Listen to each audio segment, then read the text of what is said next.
Hey guys, what's up? Back with another quick update video. The market just closed. It's Thursday, May 14th. It's 4:15 p.m. And if you take a look at the board, a lot of green on the board today.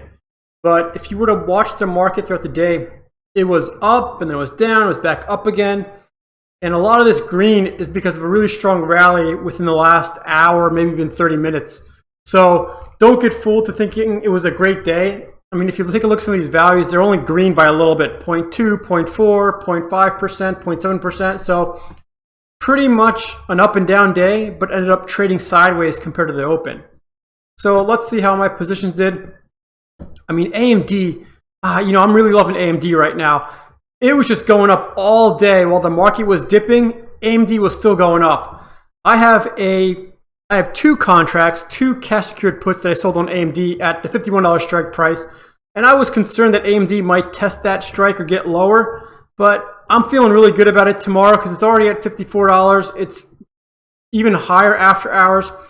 So I just need AMD to stay above $51 for one more trading day, and I'll get to collect $60 worth of premium and not get assigned shares.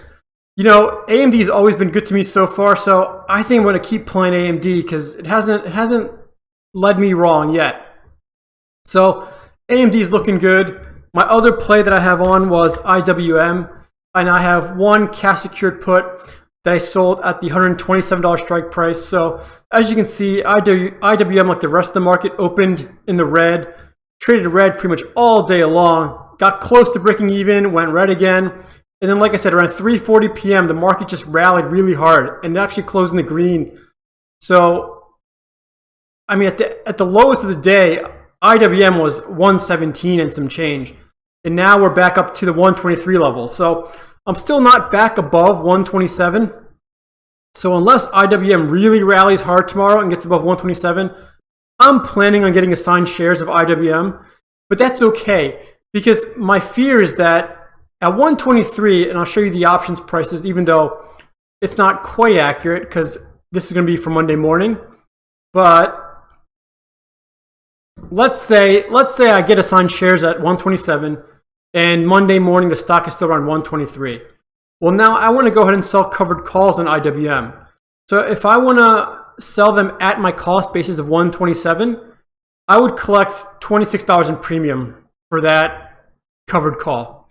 Not great, but it's even better than it was, because if IWM's stock price drops below 123, let's say 122, less than 120, then that means I'm even further out of my money at that 127 strike. So then I'm only going to collect maybe in the teens or maybe even less than $10 in premium.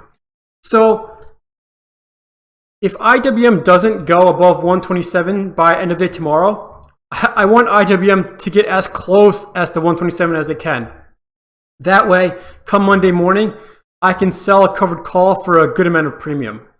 Now, the question then Monday will be, should I sell the covered call immediately at market open to get the most amount of premium out of that covered call? Or should I wait a day or two or three and see if IWM rallies next week? Maybe we have a green week and maybe IWM will get back up to $130, let's say. If that's the case, then I can just sell the stock outright and get $3 of profit per share. So that would be $300 worth of profit from 127, which is my cost basis, to let's say 130. Or if I think we're going to have another down week, then it's going to be in my best interest to sell that covered call first thing Monday morning to get as much premium as possible. Because like I said, if IWM keeps dropping next week, then the amount of premium I'm going to collect is going to drop with it. So let's see what happens tomorrow. My best case scenario is IWM rallies past 127 and I don't get assigned any shares. But I think that's going to be unlikely, but let's see what happens. And as always, I'll keep you updated. And the third stock I was thinking about getting a position on was Space, or Virgin Galactic. You know, it opened in the red and it traded in the red all day long. So I just didn't want to deal with it. You know, it was trading around $15, and I was originally looking at the $15 or $15.50 strikes, and it was getting awfully close. I mean, Virgin Galactic, it's been dropping 3, 4, 5% every day. So even if I sell, let's say a $14 or $14.50 strike, I just didn't want to risk getting assigned and tying up that much money.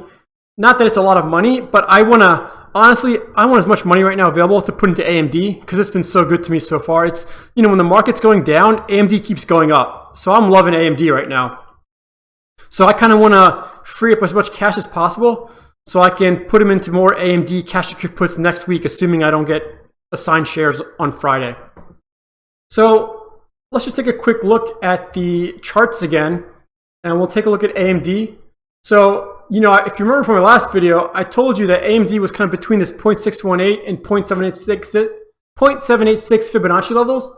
And if you can see that, we kind of closed the day yesterday around here, and AMD rallied, and now it's bouncing off this resistance or this ceiling. So that tells me that we might have a slight down day on AMD.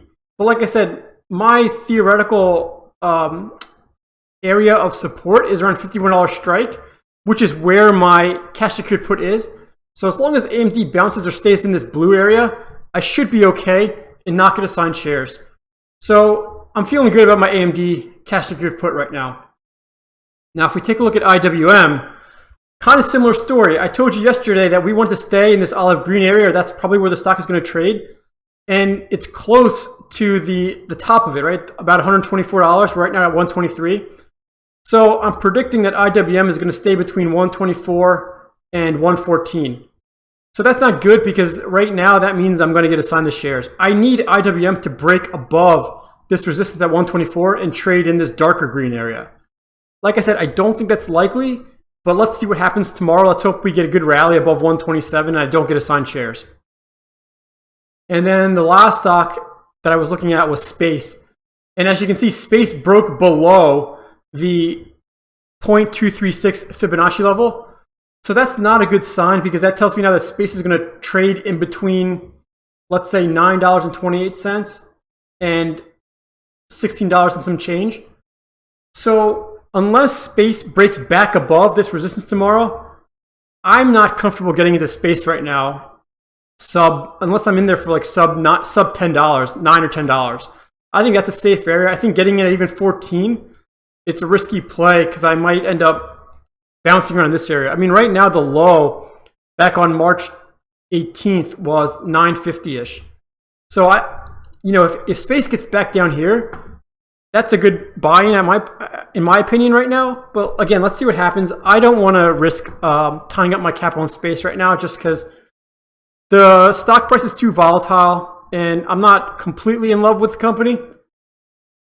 But those are my thoughts for the trading day today. As always, if you have any comments or questions, please leave them below. I've been replying to every single question and comment so far. I mentioned in my last video, if you have a YouTube channel, it's a finance channel or actually any channel, and you want to help grow this channel and your channel at the same time, I'm more than happy to list you on my YouTube featured channels page, give you a shout out in my videos if you're willing to do the same for me, and we can both grow our channels together. So just let me know, drop me a comment, and as always, happy trading.